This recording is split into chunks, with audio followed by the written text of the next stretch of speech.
So hello and welcome to Defense Study Capsule. I hope you all are doing well and preparing for your NDA examination. मेरे को बहुत सारे doubt आ रहे थे, generally female candidate से doubt आ रहे थे रिगार्डिंग मेरिट, सीट्स और बहुत सारी ऐसी डिटेल्स के बारे में जो मैं कमेंट्स में शायद बता नहीं सकता। बहुत सारे डाउट्स थे क्योंकि यार, और सारे जनरली कैंडिडेट्स को सेम डाउट थे, सिमिलर डाउट्स थे। तो मैंने सोचा कि यार एक वीडियो बनानी चाहिए इस पे, ताकि जो भी कोई कैंडिडेट हो वो इस वीडियो को देखे तो उसके सारे डाउट्स क्लियर हो जाएं, उसे बार बार भटकना ना पड़े एक से दूसरे वीडियो में। तो इसलिए मैंने ये वीडियो बनाने की सोची है और मैं इसमें सारे डाउट्स कवर करूंगा जो भी जनरली मेल फीमेल दोनों कैंडिडेट्स के लिए, बट जनरली फीमेल कैंडिडेट्स को लेके है, बिकॉज मेल कैंडिडेट्स को जनरली आज अब पता होता है कि क्या क्या करना है, क्योंकि उन्होंने एग्जाम दे रखा होता है या फिर उनके लिए इन्फॉर्मेशन होती है। बट फीमेल कैंडिडेट का जो डिसीजन है वो अभी लिया गया है, थोड़ा जल्दीबाजी में लिया गया है डिसीजन है, और यूपीएससी ने इतना क्लेरिफाई भी नहीं किया है कि इस एग्ज़ाम को रिलेटेड कि सिलेबस कम होगा कि नहीं, कट ऑफ कैसी रहेगी। तो इसके बारे में भी आज मैं बताऊंगा कि क्या हो सकता है, क्या प्रोबेबिलिटी है, क्या चीज़ होने की। ठीक है, सो वीडियो को एंड तक देखना। चैनल पे नया है तो सब्सक्राइब कर देना यार। My name is Sachin Upadhyay, you are watching defence study capsule. Let's get started.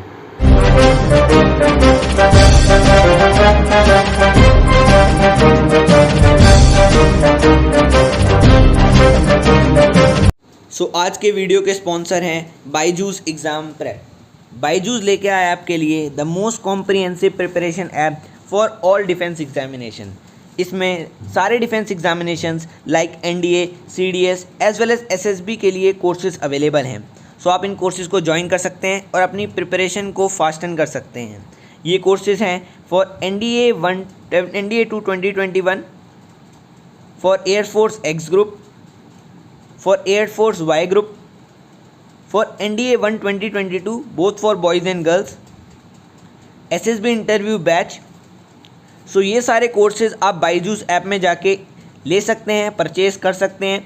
सारी लिंक्स मैंने डिस्क्रिप्शन में दे दी हैं। Go and download the Byju's app now and enroll for the course. So सबसे पहला जो डाउट होता है, मोस्ट कॉमन डाउट होता है और मोस्ट ऑब्वियस डाउट है कि भैया कौन कौन एग्ज़ाम दे सकता है, मतलब एलिजिबिलिटी क्राइटेरिया क्या है इसका। तो जो भी कैंडिडेट 12th क्लास में हो, जो उसके फाइनल एग्जाम्स का पेपर होता है जो सितंबर वाला, उसमें हो, मतलब उसके फाइनल एग्जाम होने वाले हो, और जिसने 12th क्लास पास कर ली हो फ्रॉम एनी स्ट्रीम। ये बात याद रखना, फ्रॉम एनी स्ट्रीम वाली। बहुत सारे कैंडिडेट मुझसे पूछते हैं भैया क्या बायो वाले दे सकते हैं, क्या कॉमर्स वाले दे सकते हैं, क्या ह्यूमैनिटीज़ वाले दे सकते हैं। कोई भी कैंडिडेट जो 12th क्लास में हो या 12th क्लास ने पास कर ली हो वो एग्ज़ाम दे सकता है।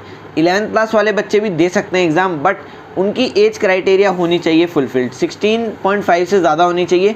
बट फिर वो एसएसबी में जाके वो ज्वाइन नहीं कर पाएंगे एकेडमी, क्योंकि उनके पास अपना 12th की मार्कशीट और पासिंग सर्टिफिकेट नहीं होगा। ठीक है, तो उन्हें एसएसबी भी नहीं देने देंगे क्योंकि उनके पास 12th की मार्कशीट और पासिंग सर्टिफिकेट नहीं है। आपके पास 12th की मार्कशीट और पासिंग सर्टिफिकेट होना चाहिए। बट अपीयरिंग वालों के लिए क्या होता है, एक अपेंडिक्स बना रखा होता है उन्होंने एसएसबी से पहले, उसको आपको साइन करा के ले जाना होता है अपने स्कूल से कि हम लोग एग्ज़ाम देने वाले हैं, तो आपको एसएसबी देने दिया जाता है, तो आप वो अपीयरिंग अटेम्प्ट दे सकते हैं। ठीक है, सो ये सबसे मेन डाउट होता है, मतलब सबसे ऑब्वियस डाउट होता है कैंडिडेट्स के माइंड में कि भैया कौन कौन एग्जाम दे सकता है और किस टाइम देना चाहिए। ठीक है, तो आप अपीयरिंग वाला दे सकते हैं जो नवंबर वाला अटेम्प्ट होता है, सितंबर नवंबर वाला अटेम्प्ट होता है, और फिर आप बाद में भी दे सकते हैं जब तक आपकी एज फिनिश नहीं होती। ठीक है, तो ये डाउट क्लियर हो गया होगा। सो अगला जो मेन डाउट होता है रिगार्डिंग एनडीए एग्जामिनेशन वो होता है एज लिमिट का। मुझसे बहुत सारे क्वेश्चन आते हैं कि भैया मेरी एज इतनी है, मेरे कितने अटैम्प्ट होंगे, मेरी एज इतनी है, क्या मैं ये वाले अटैम्प्ट के लिए एलिजिबल हूँ कि नहीं। तो ये मेरे से बहुत सारे डाउट्स होते हैं, इसे आप खुद कैलकुलेट कर सकते हैं। देखो क्या करना होता है, जनरल आइडिया आपको क्या रखना होता है कि 6 मंथ का डिफरेंस होता है दोनों एग्जामिनेशन में। ठीक है, एक 6 मंथ का गैप लेते हैं, एक 6 मंथ का। तो आप नोटिफिकेशन में चेक करिए, जो लेटेस्ट नोटिफिकेशन है उसमें आपको क्या एज लिमिट दे रखी है। आपको एक क्राइटेरिया दे रखा होगा कि इतने नवंबर से या इतने डेट से इतने डेट तक आपकी एज लिमिट है, तो आप उसे कैलकुलेट करिए, अपने नंबर ऑफ अटेम्प्ट आपको पता लग जाएंगे। ठीक है, उसके बाद बताता हूँ कि एज लिमिट क्या होती है। तो हर यूपीएससी अपने हर जो एनडीए का पेपर होता है, एनडीए 1 हो चाहे एनडीए 2 हो, उसमें नोटिफिकेशन में आपको एज लिमिट स्पेसिफाई करके देते हैं। वो सीधा बता के रखते हैं कि इस डेट ऑफ बर्थ से इस डेट ऑफ बर्थ तक अगर आप हैं, इसके अंडर अगर आप आ रहे हैं तो आप एलिजिबल हैं, वरना आप एलिजिबल नहीं हैं। ऐसा नहीं होता कि अगर आपकी एज 19.5 है तो आप दे सकते हैं। 19 तक भी कभी कभी एग्ज़ाम नहीं दे पाते because of age limit criteria. आपको चेक करना होता है कि आप उस क्राइटेरिया के अंदर आ रहे हैं कि नहीं। जो उन्होंने डेट लिमिट दे रखी है आपको, जो आपने डेट ऑफ बर्थ की लिमिट दे रखी है आपको, उसको आपको चेक करना होता है। ठीक है, तो ये मत सोचना कि मैं 19.5 का हूँ तो मैं एग्ज़ाम दे सकता हूँ या मैं एग्ज़ाम दे सकती हूँ। आपको चेक करना है नोटिफिकेशन में, ऑफिशियल नोटिफिकेशन में जाइए, उसमें जो एज क्राइटेरिया है उसको फॉलो करिए। ठीक है, सो ये डाउट मत रखिए कि मेरे कितने टाइम बाकी हैं, इसके रिगार्डिंग मतलब अलग अलग वीडियोज़ में मत जाइए। सिर्फ ये आइडिया रखिए कि नोटिफिकेशन से मुझे देखना है कि मेरी कितने एज है मेरी और कितने मैं अटैम्प्ट दे सकती हूँ या दे सकता हूँ, और मेरा ये वाला अटैम्प्ट के लिए मैं एलिजिबल हूँ कि नहीं हूँ, ठीक है। तो इससे कंफ्यूज मत होना कि 19.5 एज तक सब दे सकते हैं। 19.5 जनरली जॉइनिंग एज होती है एकेडमी की, जो मैक्सिमम जॉइनिंग एज होती है वो 19.5 ईयर्स होती है। वैसे जो एज होती है एग्ज़ाम देने की एज जो होती है वो क्राइटेरिया पे डिपेंड करती है जो यूपीएससी सेट करता है, ठीक है। तो इससे कंफ्यूज बिल्कुल मत होना। अब बात करते हैं क्वालिफिकेशंस की। क्वालिफिकेशंस पे जनरली काफ़ी सारे डाउट्स होते हैं। सबसे पहले तो मैंने जैसे पहले में ही स्पेसिफाई कर दिया था कि कोई भी स्ट्रीम वाला बच्चा अगर वो 12th में है अपीयरिंग में, या फिर वो 12th पास कर चुका है, वो एग्ज़ाम दे सकता है। 11th वाले कैंडिडेट्स भी एग्ज़ाम दे सकते हैं अगर उनकी एज है, एज के अंडर आ रहे हैं एज क्राइटेरिया के, तो वो एग्ज़ाम दे सकते हैं। बट वो एसएसबी के लिए एलिजिबल नहीं हो पाएंगे। एसएसबी वो नहीं दे पाएंगे क्योंकि वहाँ पे आपको पासिंग सर्टिफिकेट एंड अपनी मार्कशीट दिखानी पड़ती है। बस आप 12th अपीयरिंग में हो तो आप एलिजिबल हो, और आप एसएसबी भी दे सकते हो बाय शोइंग अपेंडिक्स। अपेंडिक्स आपको साइन कराना होता है। You get appendix while after you clear your return, you get an appendic call letter and there you can fill the appendix and get it signed by your principal और any official of the school. उसके बाद आप वहाँ पे SSB में जाके उसे दिखा सकते हैं और वो आपको एसएसबी देने देते हैं। बाद में जब आप एकेडमी ज्वाइन करते हैं तो आपको अपना पासिंग सर्टिफिकेट और मार्कशीट लेके जानी होती है, ठीक है। तो ये सब क्वालिफिकेशन होती हैं। उसके बाद एक और डाउट होता है कि जो डिप्लोमा करते हैं स्टूडेंट्स वो क्या एलिजिबल होते हैं। तो डिप्लोमा वाले स्टूडेंट्स एलिजिबल नहीं होते। आपको 10th और 12th की मार्कशीट और पासिंग सर्टिफिकेट होना बहुत ज़्यादा ज़रूरी है। एसएसबी में वही चलता है, ठीक है। तो जो डिप्लोमा स्टूडेंट्स हैं वो एग्ज़ाम्स के लिए एलिजिबल नहीं है, ठीक है। सो आपके डाउट्स क्लियर हो गए होंगे कि कौन सी स्ट्रीम वाले दे सकते हैं और कौन सी स्ट्रीम वाले नहीं दे सकते हैं। मतलब डिप्लोमा वाले नहीं दे सकते और सारी स्ट्रीम वाले एग्ज़ाम दे सकते हैं। ऐसा कुछ नहीं है कि सिर्फ साइंस वाले दे सकते हैं, बायो वाले भी दे सकते हैं, कॉमर्स एंड ह्यूमैनिटीज़ वाले भी एग्ज़ाम दे सकते हैं, ठीक है। उसके बाद एक जनरल डाउट होता है जो मतलब होना तो बहुत ज़्यादा कॉमन है, ठीक है, क्योंकि यार जनरली कन्फ्यूजन हो जाता है क्योंकि गर्ल्स ने पहले एग्ज़ाम नहीं दिया, उनको पता नहीं है कि क्या क्या इसमें क्राइटेरिया रहता है। तो जनरली जो डाउट रहता है वो रिगार्डिंग सिलेबस रहता है कि भैया सिलेबस क्या अलग अलग हो। जैसे मेरी स्ट्रीम पीसीएम है तो क्या मेरे को बायो ये सब पढ़ना पड़ेगा, बायो हिस्ट्री ये सब, और मेरी बायो है तो मेरे को मैथ्स कंपलसरी है, मेरी ह्यूमैनिटीज़ है तो मेरी मैथ्स कंपलसरी है, मेरे कॉमर्स विदाउट मैथ्स है तो मेरे को मैथ्स का एग्ज़ाम देना पड़ेगा क्या। तो सिलेबस सबके लिए जनरली सेम होता है, ठीक है। सबके लिए जो सिलेबस होता है वो सेम होता है। सबका जो पेपर है वो भी सेम ही आता है, चाहे मैं बॉयज़ की बात करूं चाहे मैं गर्ल्स की बात करूं, दोनों का अभी तक सिलेबस सेम है। कोई चेंजेस नहीं करे गए हैं यूपीएससी के द्वारा। अगर यूपीएससी ने कुछ चेंजेस करे होते तो वो बता देते, बट अभी तक कोई चेंजेस नहीं हुए हैं तो इसी के साथ शायद वो कंटिन्यू करेंगे, ठीक है। अगर उन्हें स्पेसिफाई करना होता तो वो पहले ही कर चुके होते। तो इसी के साथ आपको सिलेबस के साथ जाना चाहिए। जो भी जनरल सिलेबस है उसी को फॉलो करिए। और ऐसा नहीं है कि ह्यूमैनिटीज़ वाले स्टूडेंट्स को मैथ्स नहीं करनी पड़ती या फिर बायो वालों को नहीं करनी पड़ती। जो आपका सिलेबस है, मैं आपको सिलेबस एक बार बता देता हूँ। सबसे पहले आपके आती है मैथ्स, उसके बाद आपका आता है जीएटी में आपकी आती है इंग्लिश के बाद आता है आपकी साइंस के साथ आती है आपकी history, geography, polity and then आपका आता है करंट अफेयर्स। तो ये पूरा आपका पेपर होता है और आपको इस पेपर को अटेम्प्ट करना होता है, ठीक है। और सबके लिए सिलेबस जो होता है वो सेम होता है। ऐसा नहीं है कि ह्यूमैनिटीज़ वालों के लिए अलग और कॉमर्स या फिर बायो वालों के लिए अलग। सबके लिए सिलेबस सेम रहता है, ये बात ध्यान रखना, ठीक है। कंफ्यूज मत होना कि मेरे को सिलेबस अलग, मेरे को अलग पढ़ाई करनी पड़ेगी, इनको अलग पढ़ाई करनी पड़ेगी। सबका जो पेपर आता है वो सेम ही आता है और सिलेबस भी सेम ही आता है। अगला जो कॉमन डाउट होता है वो होता है पेपर मीडियम के, कि पेपर मीडियम कौन सा होगा, क्या वो इंग्लिश में आएगा पेपर या हिंदी में आएगा पेपर। तो मैं बताना चाहूँगा कि पेपर हिंदी और इंग्लिश बोथ में आता है, मतलब दोनों लैंग्वेजेस में आता है, ठीक है। एक साइड में आपके हिंदी का पेपर होगा और दूसरी साइड में प्रिंटेड होगा इंग्लिश का पेपर। तो आप कोई भी अटैम्प्ट कर सकते हैं। ऐसा कुछ नहीं है कि आपको हिंदी से नहीं देख सकते, इंग्लिश से नहीं देख सकते, दोनों आपके सामने होते हैं। आपको जिससे सॉल्व करना है, जिससे आप कंफर्टेबल हो, जो आपकी मदर टंग है उससे आप सॉल्व कर सकते हैं। पेपर हिंदी और इंग्लिश दोनों में होता है, ठीक है। और आपको फिर OMR शीट में अकॉर्डिंगली फिल कर। उसके बाद बात कर लेते हैं, कैंडिडेट्स के मन में डाउट होता है कि भैया कोई रिजर्वेशन होता है क्या इसमें, मतलब एनडीए एग्ज़ाम में अगर SC ST OBC इसको रिगार्डिंग इसको लेके कोई रिजर्वेशन है कि अलग अलग कास्ट के लिए अलग अलग आपकी कट ऑफ निकले। तो ऐसा कुछ भी नहीं है। आर्मी जो भी टेस्ट कराते हैं, आर्म फोर्सेज जो भी टेस्ट कराते हैं, NDA CDS कोई भी टेस्ट हो, वो रिजर्वेशन से फ्री होता है और इसमें कोई भी रिजर्वेशन नहीं होता है, ठीक है। बस एक चीज़ होती है कि गर्ल कैंडिडेट जो होती हैं, फीमेल कैंडिडेट जो होती हैं, उनको फीस नहीं देनी पड़ती अपने फॉर्म की, ठीक है। और मेल कैंडिडेट्स को 100 रुपीज़ पे करने पड़ते हैं, ठीक है। तो और कोई रिजर्वेशन यहाँ पे नहीं है। बस ये हो सकता है कि थोड़ी कट ऑफ आपके लिए डिफरेंट आए क्योंकि इस बार आपको टाइम नहीं मिल रखा है, तो इसमें चेंजेस हो सकते हैं कट ऑफ में। वैसे कोई रिजर्वेशन नहीं है कास्ट बेस्ड, ठीक है। तो ये बात ध्यान रखना। उसके बाद बात करता हूँ कि जनरली कैंडिडेट्स के मन में डाउट है, वैसे तो होना नहीं चाहिए, बहुत अच्छे से स्पेसिफाई किया है यूपीएससी ने कि एग्जाम डेट 14 नवंबर ही है सारे कैंडिडेट्स के लिए, वेदर इट बी मेल और फीमेल। बट तभी भी बहुत कैंडिडेट्स को डाउट आ रहे हैं, मेरे कमेंट सेक्शन में भी बहुत क्वेश्चन हैं कि भैया एग्जाम डेट क्या सेम रहेगी दोनों के लिए, मेल और फीमेल के लिए। तो दोनों के लिए सेम रहने वाली है, 14 नवंबर ही है 2021 जो एग्ज़ाम डेट है, ठीक है। तो प्रिपेयर करिए अपना, और बहुत कम दिन रह गए हैं तो अच्छे से प्रिपेयर करना है, ठीक। जो नेक्स्ट कॉमन डाउट आता है, जो आना तो नहीं चाहिए बट तभी भी कैंडिडेट्स के मन में आता है, और ये मेन रीज़न है मेरा वीडियो बनाने का, मेरे को बहुत सारे डाउट्स आ रहे थे इसके रिगार्डिंग, वो है पेपर ऑर्डर।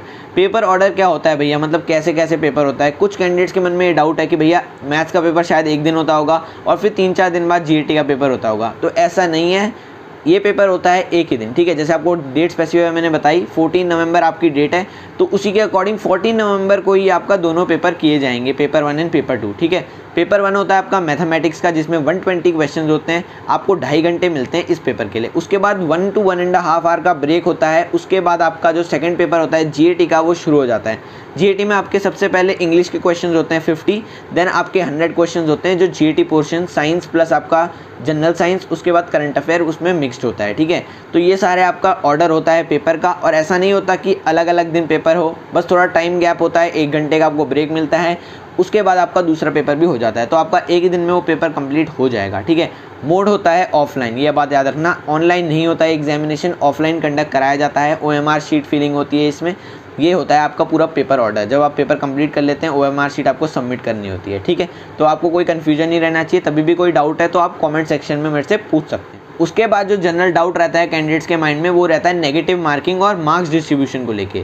तो मैं आपको एक बार डिटेल में बता देता हूँ मार्क्स डिस्ट्रीब्यूशन और नेगेटिव मार्किंग वर्क कैसे करती है। सबसे पहले तो आपका होता है मैथ्स का पेपर। मैथ्स के पेपर में 120 क्वेश्चन आते हैं जो टोटल ऑफ 300 मार्क्स कैरी करते हैं। हर क्वेश्चन 2.5 मार्क्स कैरी करता है, ठीक है, 2.5 मार्क्स कैरी करता है पॉजिटिव में। बट अगर आप गलत कर देते हैं वो क्वेश्चन को, तो उसको आपको -0.83 देने पड़ते हैं, मतलब -0.83 हो जाते हैं आपके, अगर आपका गलत होता है तो। बट अगर आप छोड़ते हैं तो उसका कोई मार्क डिडक्ट नहीं होता, ठीक है, 0 नेगेटिव मार्किंग अगर आप उसे लीव कर देते हैं। बट अगर आप उसे अटेम्प्ट करते हैं, ओएमआर में मार्क करते हैं और वो गलत हो जाता है, तो आपको -0.83 मैथ्स में देने पड़ते हैं, और अगर आपका सही हो गया तो 2.5 आपके मार्क्स आ जाएंगे। टोटल पेपर होता है मैथ्स का, वो 300 का होता है। टोटल क्वेश्चन जो होते हैं वो 120 होते हैं। उसके बाद जो अगला पेपर होता है वो जीएटी का होता है, जिसमें इंग्लिश प्लस जनरल साइंस और जीके आती है। तो उसमें आपके जो क्वेश्चंस होते हैं वो 4 मार्क्स ईच होते हैं। टोटल क्वेश्चंस होते हैं 150, और टोटल पेपर जो होता है वो 600 मार्क्स का होता है जीएटी का, ठीक है। 4 मार्क्स मिलते हैं अगर आपका क्वेश्चन सही हो जाता है, बट अगर आपका क्वेश्चन गलत हो जाता है तो आपके 2.5 मार्क्स डिडक्ट हो जाते हैं, मतलब नेगेटिव हैं मार्क्स जो हैं वो 2.5 हैं जीएटी में, ठीक है। तो अलग अलग है, ये बात याद रखना, दोनों के सेम नहीं है। मैथ्स और गैट को मिक्स मत करना। मैथ्स का जो क्राइटेरिया है मार्क्स का डिस्ट्रीब्यूशन का वो अलग है, और जीएटी का मार्क्स डिस्ट्रीब्यूशन क्राइटेरिया अलग है, ठीक है। पेपर ये लोग मिला के सेम ही बन जाता है बाद में, बट इनका मार्क्स डिस्ट्रीब्यूशन क्राइटेरिया मतलब बिल्कुल अलग अलग है, ठीक है। तो इसे कंफ्यूज मत करना, ठीक है। उनका उसमें 2.5 मार्क्स का क्वेश्चन जो होता है वो सही होता है, अगर आपका सही होता है तो 2.5 मार्क्स मिलते हैं आपको, गलत होता है तो -0.83, और इसमें 4 मार्क्स मिलते हैं आपको अगर आपका सही होता है, गलत हुआ तो -2.5, ठीक है। तो ये क्राइटेरिया याद रखना। नेक्स्ट डाउट जो कैंडिडेट्स के माइंड में होता है वो रिगार्डिंग सेक्शनल कट ऑफ होता है कि भैया सेक्शनल कट ऑफ कितनी जाती है। तो यार सेक्शनल कट ऑफ के लिए एक ही क्राइटेरिया है, जनरली आपको 25% मिनिमम मार्क्स तो लाने ही हैं, ठीक है। 25% मिनिमम मार्क्स मतलब मैथ्स में अगर आपको 25% देखने तो होते हैं 75 मार्क्स आउट ऑफ 300। तो 75 मार्क्स आपके आने चाहिए, उससे ज़्यादा आने चाहिए, ताकि आप वो एग्ज़ाम है उसका स्टेज मतलब सेक्शनल कट ऑफ आप क्लियर कर सको। उसके बाद जीएटी की सेक्शनल कट ऑफ भी 25% होती है, मतलब 150 मार्क्स। बट अगर आप सेक्शनल कट ऑफ क्लियर करते हो तो क्या आपका एग्ज़ाम क्लियर हो जाता है? ऐसा कुछ नहीं होता। सेक्शनल कट ऑफ से आपका एग्ज़ाम क्लियर नहीं होता जब तक कि आपकी टोटल कट ऑफ क्या 370 या 360, मतलब जो भी जनरल कट ऑफ आती है, मतलब जनरली 360 350 आती है जनरल कट ऑफ, जब तक आपकी इतनी कट ऑफ के ऊपर मार्क्स नहीं होते तब तक आप पेपर क्लियर नहीं करते। सिर्फ आपकी सेक्शनल कट ऑफ क्लियर करने से पेपर क्लियर नहीं होता, ये दिमाग में रखिएगा। बहुत सारे कैंडिडेट्स ये डाउट ले लेते हैं कि सेक्शनल कट ऑफ ने क्लियर कर दिया तो एग्ज़ाम भी क्लियर कर दिया, बट ऐसा होता नहीं है। फाइनली उन्हें वो देखते हैं कि मेरा एग्ज़ाम क्लियर नहीं हुआ क्योंकि उन्होंने ओवरऑल कट ऑफ क्लियर नहीं करी। तो मेन चीज़ होती है ओवरऑल कट ऑफ की, but sectional cut off maths में ज़्यादा डिपेंड करती है, क्योंकि मैथ्स में जो अगर आप सेक्शनल कट ऑफ क्लियर नहीं करते तो आपका आगे का पेपर चेक नहीं होता, बिकॉज वो टाइम वेस्ट नहीं करेंगे आपके ऊपर, आगे का पेपर चेक नहीं करेंगे अगर आपकी सेक्शनल कट ऑफ भी क्लियर नहीं हो रही, ठीक है। तो जनरली आपकी ओवरऑल कट ऑफ पे मैटर करता है आपका क्लियर करना एग्ज़ाम को, बट आपकी सेक्शनल कट ऑफ पे भी आपका सेक्शनल कट ऑफ भी क्लियर होनी चाहिए। ऐसा नहीं कि आप पूरा मैथ्स का पेपर छोड़ाओ, मैथ्स के पेपर में सिर्फ 10 नंबर हैं और आपके जीएटी में आपके 300 400 आ रहे हैं, ऐसा नहीं कर सकते आप। मैथ्स भी आपको अटेम्प्ट करनी है और आपको सेक्शनल कट ऑफ मतलब सेक्शनल कट ऑफ तो करनी है आपको क्लियर, तभी आपका पेपर क्लियर होगा। जनरली अगर आपके मान लो 60 मार्क्स आ रहे हैं मैथ्स में और आपके 400-500 मार्क्स आ रहे हैं जीएटी में, तो आपका पेपर क्लियर नहीं होगा, आप नहीं होंगे, आपका रिटर्न क्लियर नहीं होगा और आपको एसएसबी नहीं देने दी जाएगी। ठीक है, तो ये याद रखना कि आपको सेक्शनल कट ऑफ का भी ध्यान रखना है। मैथ्स में थोड़ी मेहनत करनी है, 75 से अबव रहना है, सेफ स्कोर में रहना है, 90-100 तक स्कोर करना है, ताकि आपको बाद में जाके पछतावा ना हो कि यार जीएटी में इतना कर लिया पर मैथ्स में थोड़ा कर लेता तो शायद पेपर क्लियर हो जाता। ठीक है, तो ये ध्यान रखना। उसके बाद जो नेक्स्ट चीज़ गर्ल्स के माइंड में आ रही है या फीमेल कैंडिडेट्स बोलूँ तो उनके माइंड में आ रही है, वो आ रही है भैया कट ऑफ क्या होगी हमारे लिए। देखो यार, अभी मेरे को कट ऑफ का कोई आइडिया नहीं है, बट जनरली जो यूपीएससी है उन्हें कट ऑफ या तो कम रखनी चाहिए। ठीक है, क्योंकि अगर पेपर सेम आ रहा है तो कट ऑफ आपकी कम ही रहनी चाहिए। बट मान लो अगर आपका पेपर डिफरेंट आ गया, मतलब आपका पेपर लेवल थोड़ा कम आ गया, मतलब ओवरऑल, तो कट ऑफ सेम रह सकती है। ठीक है, तो जनरली कट ऑफ रहती है 350 to 360, जो भी मेल कैंडिडेट्स हैं उनके लिए अभी तक रही है, वो 350 to 360 रहती है जो एवरेज पेपर होती है उसके लिए। ठीक है, तो आपके अगर पेपर ईजी आता है, मतलब ईजी लेवल का आता है, तो कट ऑफ आपकी भी यही रह सकती है। बट अगर हार्ड लेवल आता है तो आपकी 320, 330 ऐसे आपकी कट ऑफ जा सकती है। ठीक है, तो कट ऑफ की अभी आप टेंशन ना लो, अपना प्रिपरेशन अच्छे से करो, जितना अपना दे सकते हो बेस्ट उतना दो। और मतलब ये टेंशन मत लो कि यार कट ऑफ कितनी आएगी, उस पर टेंशन करोगे तो बहुत ज़्यादा दिक्कत हो जाएगी, मतलब पढ़ भी नहीं पाओगे अच्छे से। यही रिसर्च करते रहोगे कि कट ऑफ कितनी होती है, कट ऑफ कितनी जाएगी। तो ये अपने दिमाग से डाउट निकाल दो और अभी सिर्फ अपनी प्रिपरेशन में ध्यान दो। ओके, नेक्स्ट जो डाउट्स गर्ल्स के मतलब फीमेल कैंडिडेट्स के माइंड में अभी आ रहा है वो होता है कि सीट्स कितनी होंगी, क्योंकि बहुत सारे लोग जो होते हैं वो सबसे पहले टेंशन सीट्स की करते हैं। मेरे को पता नहीं लगता कि वो सीट्स की टेंशन क्यों ले रहे हैं। मैंने कभी सीट्स की टेंशन नहीं की यार, क्योंकि तुम्हें तो अपनी एक सीट चाहिए, तुम्हें दूसरों की सीट से क्या मतलब है। जितनी भी सीट होंगी एक तो होगी ना मिनिमम, वो एग्ज़ाम कंडक्ट करा रहे हैं तो एक तो होगी ना, तो उसके लिए फ़ाइट करो। एक फ़ाइट करने के लिए तो है सीट तुम्हारे पास, तो जो भी सीट्स आपको मिल रही हैं उसके लिए आप फ़ाइट करो, जितना अपना बेस्ट दे सकते हो उतना दो। सीट्स और कट ऑफ की टेंशन ना लो। वैसे जनरली बताऊं तो 30 to 40 सीट्स एक्सपेक्टेड हो सकती हैं, क्या बोलते हैं एनडीए में गर्ल्स के लिए 30 to 40 सीट्स हो सकती हैं। मेरे को इतना पता नहीं है, अभी ओवरऑल सीट्स तो 400 ही बता रखी हैं यूपीएससी ने। बाद में अगर आप वो डिसीजन चेंज करते हैं, अब आफ्टर रिटर्न के बाद अगर पता लगता है कि इतने एसएसबी में रिकमेंड हुए, उसके बाद ही हम लोग सीट्स का आइडिया लगा सकते हैं अगले एग्ज़ाम के लिए। तो इस एग्ज़ाम में तो यार अभी कुछ क्लियर नहीं है, तो आपको अपना बेस्ट देना है। जितनी भी अगर एक भी सीट हो तो एक में भी आपको जाना है। ठीक है, तो ये बात ध्यान में। सो अगला जो कॉमन डाउट फीमेल कैंडिडेट्स के माइंड में आ रहा है कि रिटर्न के बाद क्या होगा, मतलब रिटर्न के बाद क्या चीज़ होगी। अगर रिटर्न क्लियर हो गया तो क्या हमारा सिलेक्शन पक्का है? तो रिटर्न के बाद आपका सिलेक्शन पक्का नहीं है। रिटर्न के बाद आपकी एक एसएसबी इंटरव्यू भी होता है। SSB interview is a 5 day procedure of interviews.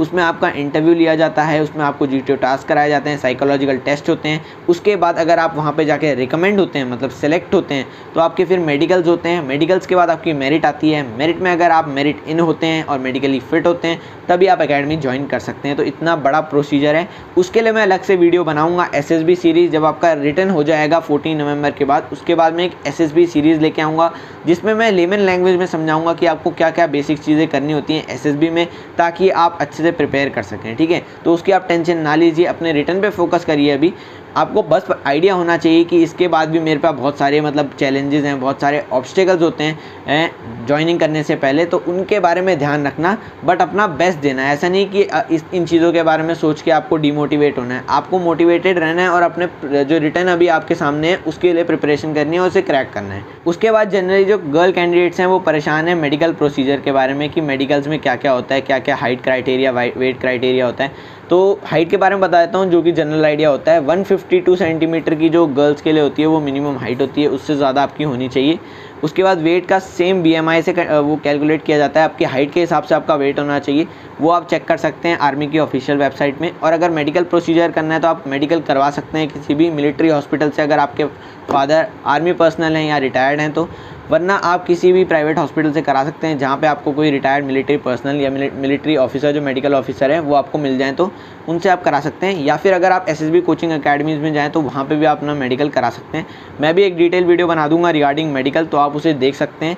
और जब मैं वीडियो बनाऊंगा तो मैं स्पेसिफाई कर दूंगा किस किस चीज़ों में मेडिकल रिजेक्शन मिल सकता है, तो आप उसको ध्यान में रखते हुए अपना आगे का प्रोसेस मतलब आगे की प्रिपरेशन करिए।